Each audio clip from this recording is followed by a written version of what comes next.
Searching for someone real, please. I have to get to this address by 4:30 or everything falls apart. Lady, your tire's shredded. And I'm the only guy within 10 miles who knows how to fix it. You're gonna have to breathe and let me help. Tom crouched beside the luxury SUV parked awkwardly on the shoulder of a 2-lane country road. The early afternoon sun beat down on the cracked pavement, and the scent of hot rubber filled the air. He had seen plenty of flat tires in his day, but few attached to vehicles like this, sleek, black, and gleaming with a kind of polish rarely seen in a town like Hollow Creek. The woman pacing beside it looked completely out of place. She was young, maybe 25 at most, dressed in simple jeans and a loose gray sweatshirt, but the diamond studs in her ears and the subtle leather of her handbag whispered a very different story. I was supposed to be there 20 minutes ago, she snapped, glancing at her phone. This is a disaster. Tom pulled off his cap and wiped the sweat from his forehead. It's a flat tire. Not the end of the world.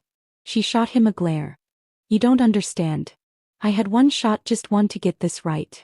Then maybe it's a good thing I came along. He reached into the back of his rusted pickup for his tools.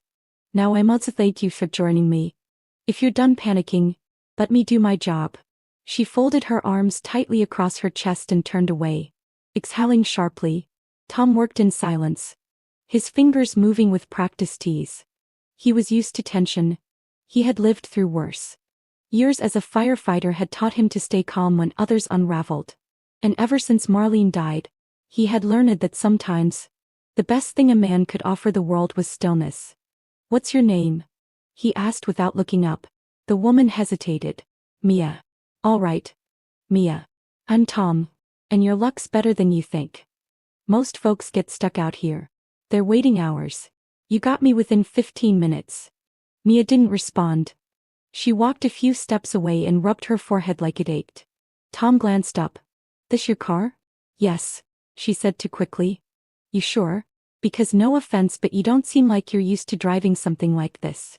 She flinched, then covered it with a scoff. Oh. What's that supposed to mean? Means I've seen a lot of people. You walk like you're used to sidewalks, not gravel. And you flinched when the door handle clicked. Her jaw tightened. You're reading too much into things. Maybe. He stood and walked to his truck. Or maybe I'm just paying attention. He brought back a replacement tire and got back to work. Mia knelt beside the car, clearly struggling to keep her composure. I was supposed to meet someone, she said suddenly, her voice quieter now. Someone important. They don't give second chances. I needed this to go right. Sometimes, Tom said, tightening the last bolt. The world breaks down right before something important happens. Mia looked at him, stunned into silence for the first time since he arrived. I don't know what's going on in your world, he added, standing and brushing the dust off his jeans, but I've learned that a flat tire doesn't ruin your day. It just makes you pause long enough to figure out what really matters. She blinked quickly, as if trying to hold back tears. I've got water in the truck, he offered gently. You look like you've been running all day. I have, she admitted, finally letting the words fall. Running from everything. Well, you stopped now. Maybe that's a good thing. He handed her the bottle. She took it with both hands, as if it might slip through her fingers. How much do I owe you? Nothing, Tom said. Already packing up. Just promise me you'll take a breath before the next meltdown. Mia laughed softly, the sound dry and unexpected. Tom tipped his cap. Take care, Mia. She watched him drive off, standing beside the repaired SUV with the water bottle still clutched in her hand. And though the tire was no longer flat, something else inside her was just beginning to unfold. Mia stood beside the car, sipping from the water bottle like it was the first thing she had tasted in days. Her breathing had steadied, though her eyes still darted toward the road like she expected someone or something to come after her. Tom leaned against the side of his truck, arms crossed, watching her with the patient ease of someone who knew better than to rush a quiet moment. You're not from around here, are you? He asked. Mia shook her head. Just passing through. Where were you headed again? She hesitated. To see someone. Family. Someone I haven't seen in a very long time. Tom nodded without pressing further. That right there is usually the kind of trip that leaves your stomach in knots.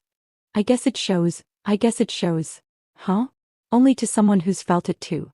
Mia sat on a patch of grass by the roadside, tugging her sleeves down over her wrists. You live nearby?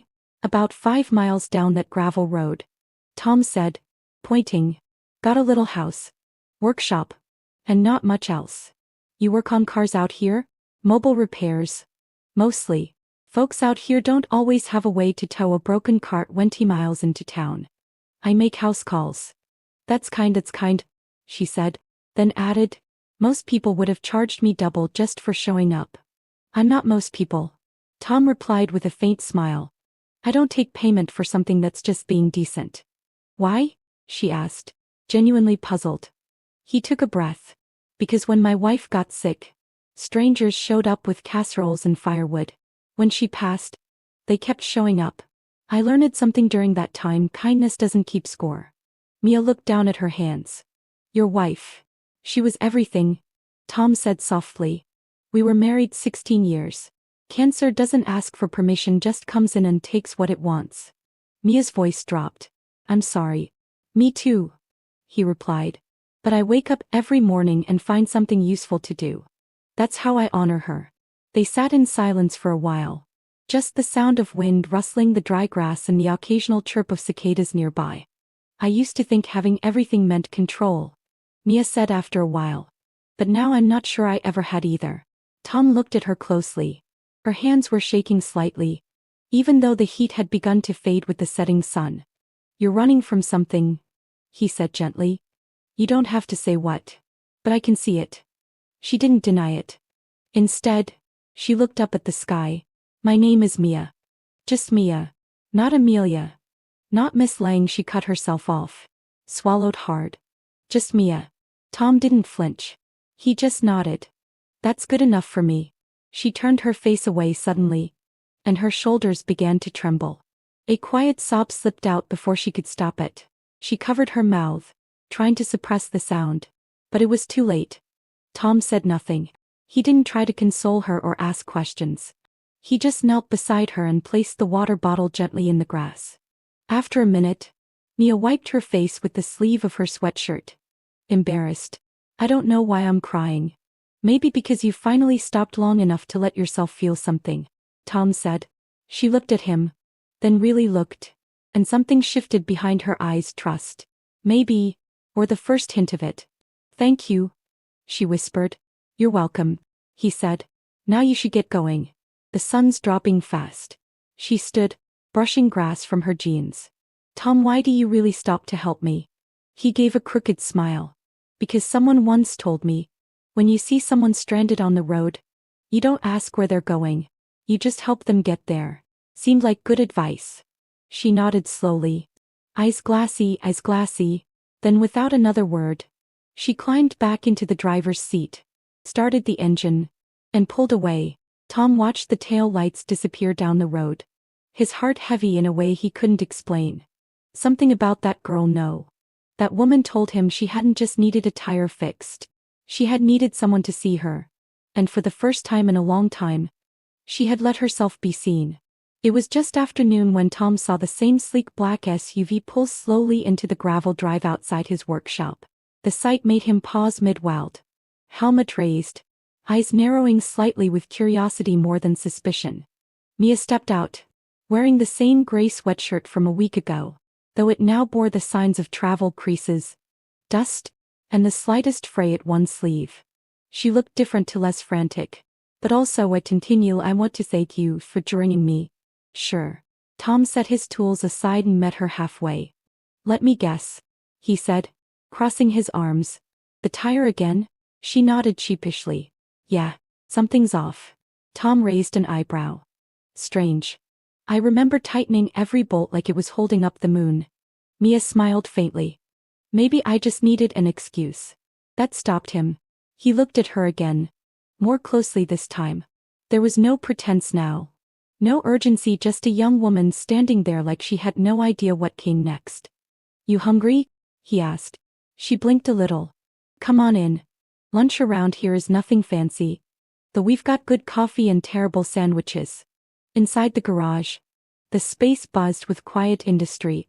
A few teenagers worked at benches, focused and careful, while music played softly from a beat-up radio. Tom nodded at them and introduced Mia without much fanfare. "This is Mia. She's gonna hang around for a bit." They offered polite nods. Returning to their work, Tom handed her a steaming cup of coffee and a chipped mug and pointed to a stool near the wall. "This place," he said, "is more than a garage. I started bringing in kids who needed a second chance. We fix things together: cars, bikes, old radios. Turns out, fixing things helps you feel a little less broken too." Mia looked around. "It feels safe. That's the goal." They sat in companionable silence for a while, sipping coffee that tasted like burnt wood and warmth. Then Mia spoke. "I left everything. You know, the house, the career path, the name. I just drove. I didn't know where I was going until I broke down in front of you." Tom didn't answer right away. Then he said, "Sometimes the flat tire picks the driver." She chuckled. "That sounds like something out of a fortune cookie." "Hey, fortune cookies are wiser than they look." As the day unfolded, Mia found herself helping without thinking, holding a wrench here, fetching a bolt there. She asked questions, listened, reasoned, got her hands dirty. By mid-Fotrenfen, someone handed her a rag to clean up the oil that had splattered on her jeans. She knelt beside the workbench, rubbing at the stain furiously, and then out of nowhere, she laughed. It started small, a soft giggle at the futility of trying to keep clean in a place like this. But it grew, bubbling out of her chest until it filled the space. Tom looked up, caught off guard. "Something funny?" he asked. "I've never ruined a pair of jeans before," she said through her laughter. "These cost more than my first car. Or they would have." He smiled. "You're doing it right, then." Mia wiped her eyes and Mia wiped her eyes, breathless. "I don't remember the last time I laughed like that. That's what grease does to people. It brings them back to earth." She stood, smudged and grinning. "You were right. You know. About what?" "About how the world breaks down just before something important happens." He nodded slowly. "So what's happening now?" Mia's eyes softened as she looked at him. "I'm figuring that out. But I know I don't want to go back to that world, not if it means losing this." She gestured around the room. The noise, a noise, a noise. The smell of metal. A coffee that tasted like campfire. The people who didn't ask what your last name is. "You." The room fell quiet again, but this time it was full of meaning. Tom didn't reply, just handed her a pair of gloves. "All right, then, he said. "Let's teach you how to change oil without bathing in it." And just like that, Mia stepped into a life that made her feel something she hadn't in years. Real. The wallet was small, black, and barely noticeable, left behind on the corner of the workbench after a long day at the shop. Tom wouldn't have even seen it if he hadn't been tidying up after everyone had left. He picked it up to place it in the lost and found drawer but paused when a slim ID card slid out from a side pocket. The name on the card stopped him cold. Amelia Langford. Tom blinked. He had heard that name before. The Langford name was as recognizable as any in finance. Plastered across magazine covers, Forbes lists, and skyscrapers. He had no doubt now. Mia, the quiet young woman scrubbing oil stains out of her jeans with a crooked smile, was the heir to a billion-dollar empire. He placed the wallet back without a word. The next morning, Tom didn't mention it right away. He watched her instead, watched how she swept the floor without being asked, how she knelt to help one of the younger boys rewire a busted speaker, how she laughed when grease smudged her cheek. But by midday, the weight of the truth pressed too heavily on him. He walked up to her as she refilled her coffee cup, nodded toward the back steps, and said, "Got a minute?" She followed him outside. The air was warm with late spring sun. Tom leaned against the railing, arms crossed. "You left something behind yesterday." Mia tensed. "What do you mean?" He pulled her wallet from his pocket and handed it to her.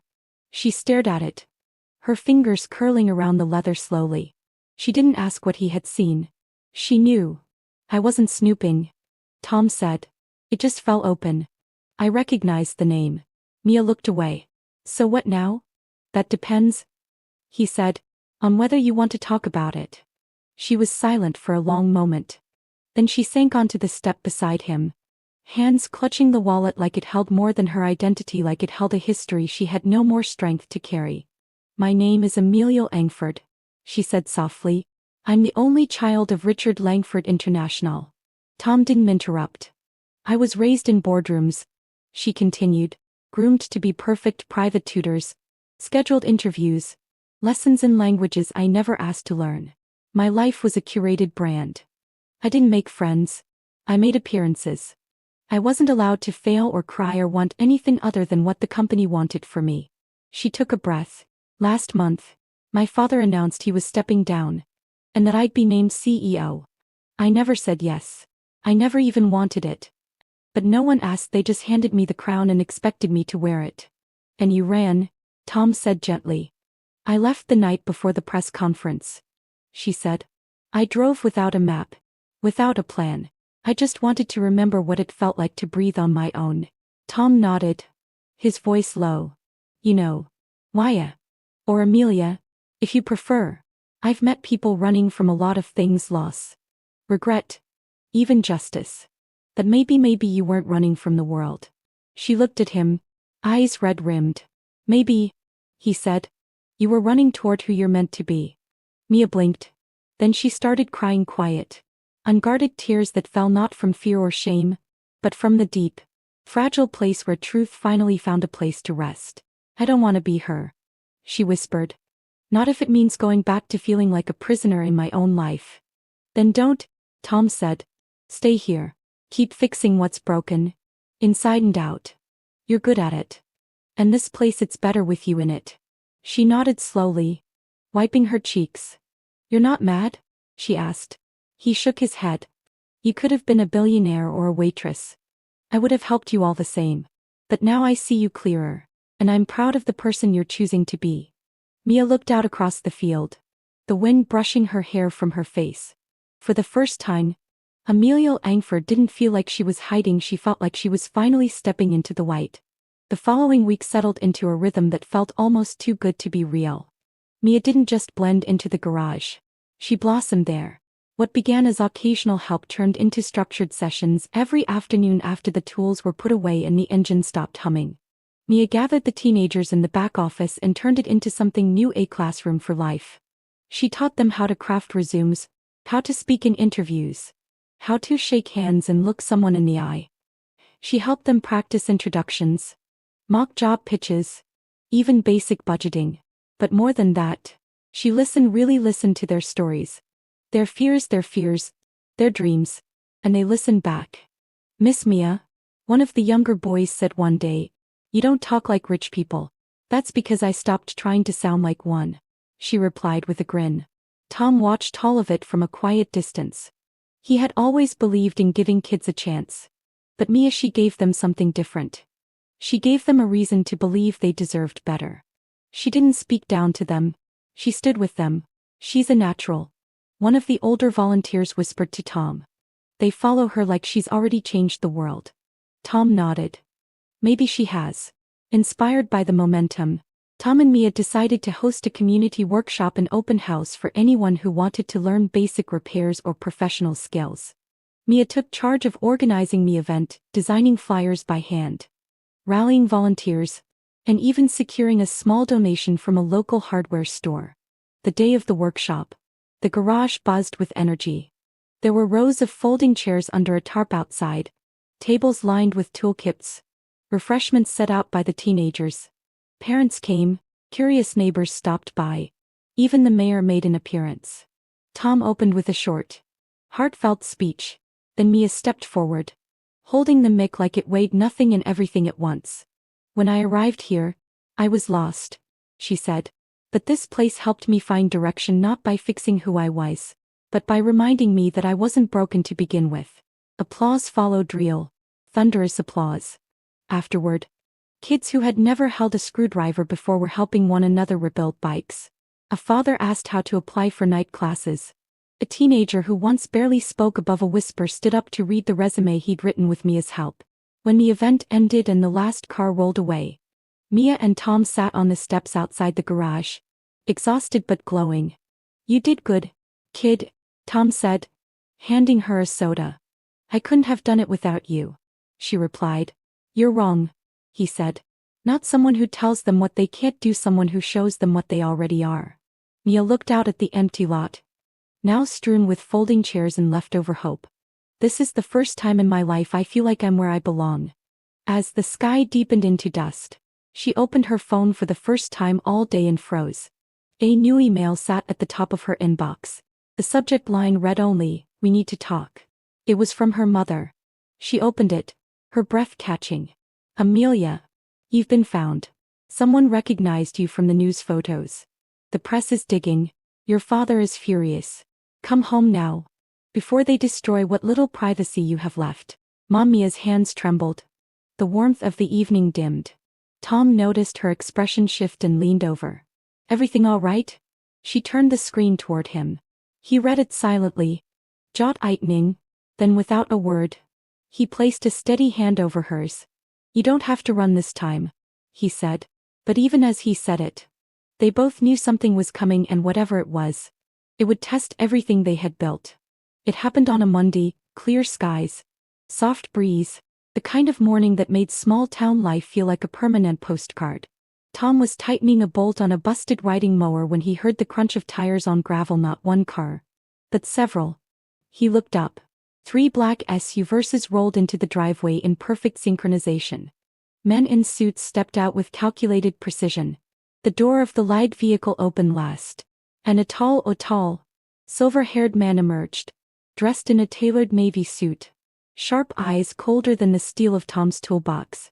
Mia stepped out from the garage, her heart sinking before her father even said a word.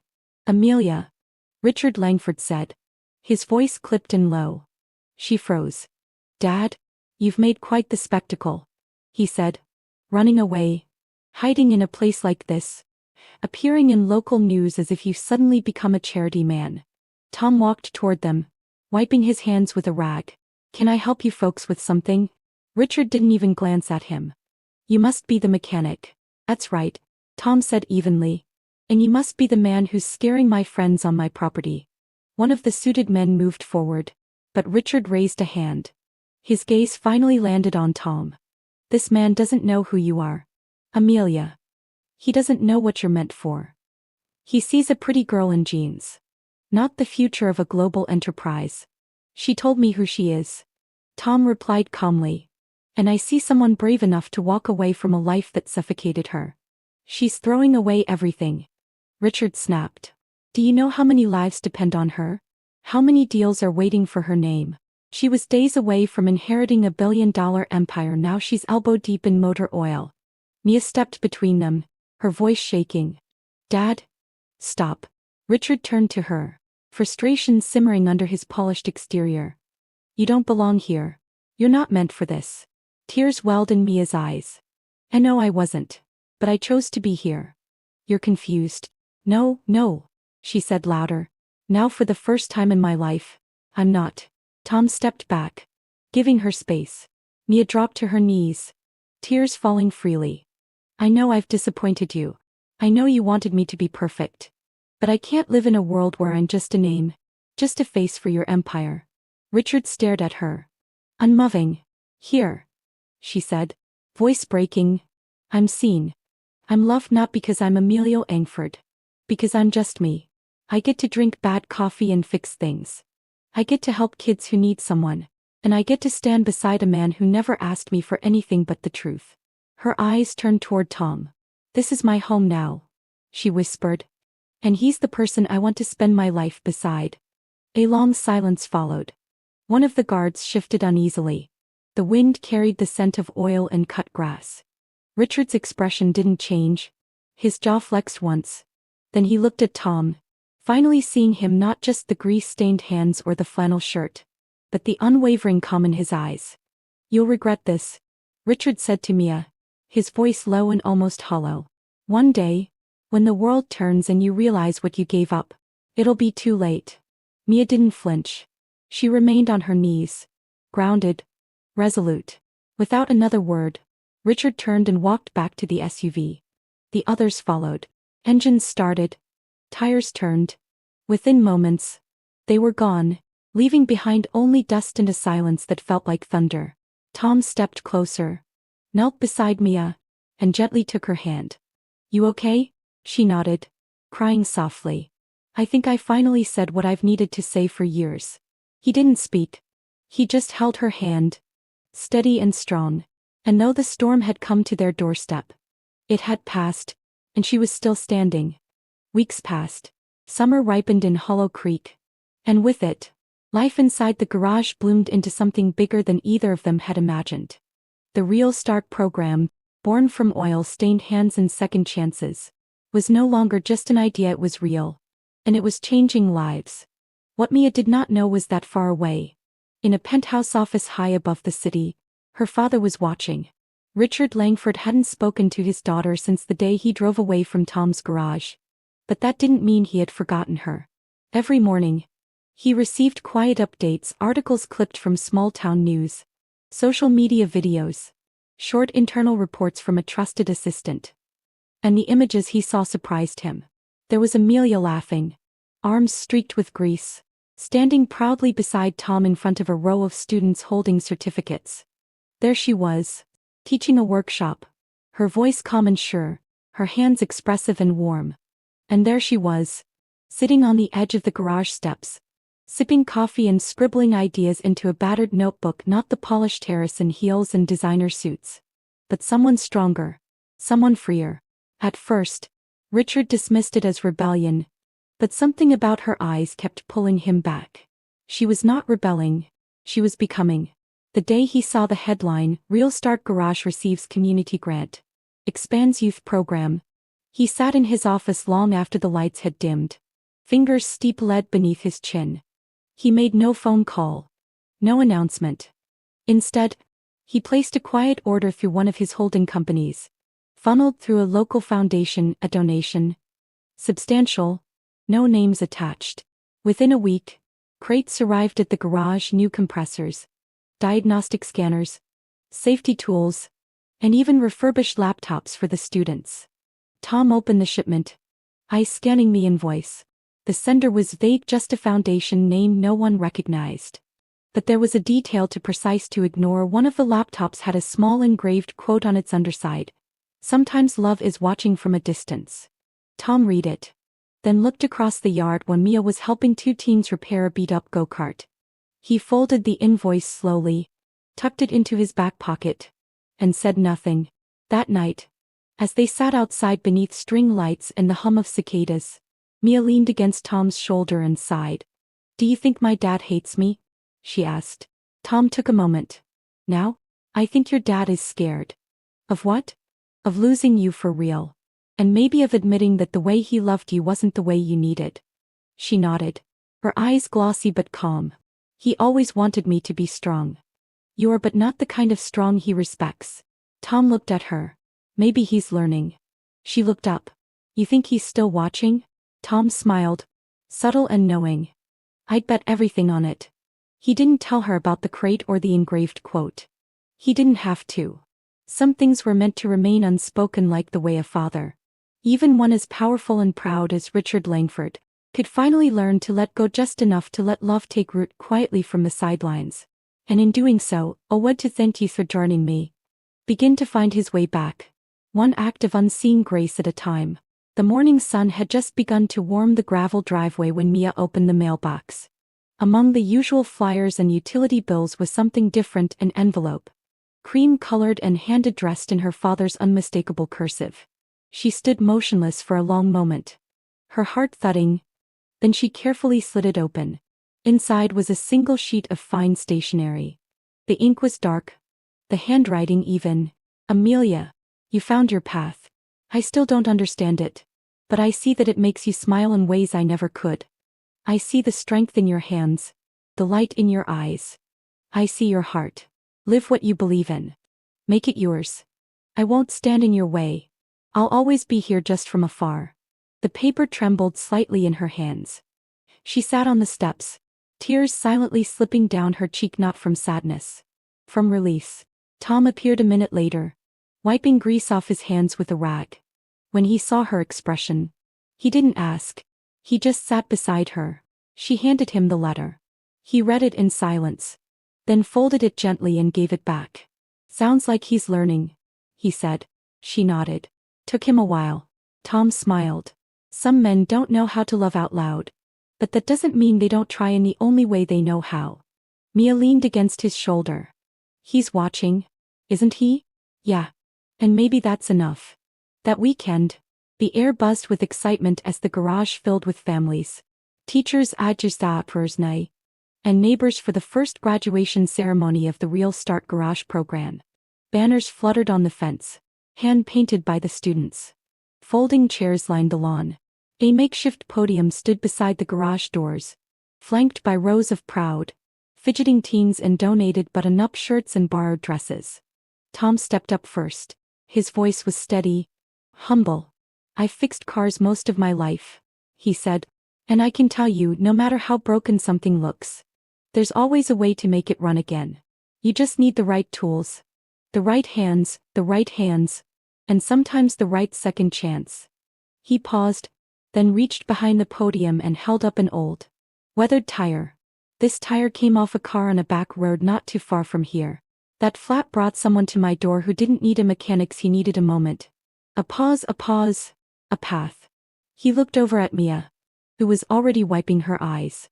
"This tire, Tom said, holding it high, was the beginning of something better than any road map could have planned." Mia stepped forward next. She didn't need a speech. Her eyes did the talking. "I used to think that building an empire meant being powerful. Turns out, building people is what really matters." Applause swelled. She looked out at the rows of students, once quiet, angry, scared, now standing tall.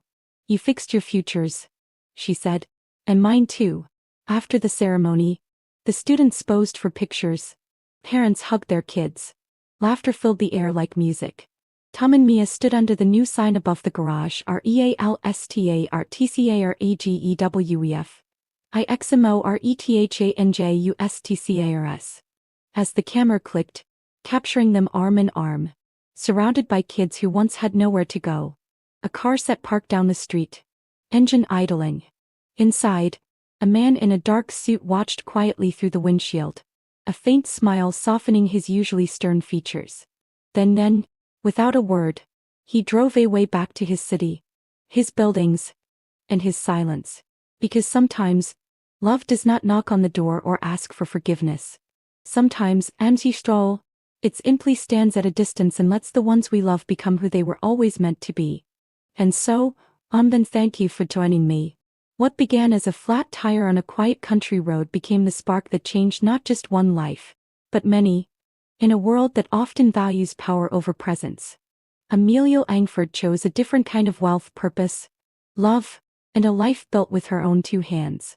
If this story moved you, reminded you of the power of second chances, or simply touched your heart, we invite you to become part of our growing community. Subscribe to Soul Stirring Stories, where every week we share true and inspiring tales that remind us of what truly matters: love, hope, and the quiet courage it takes to live an honest life.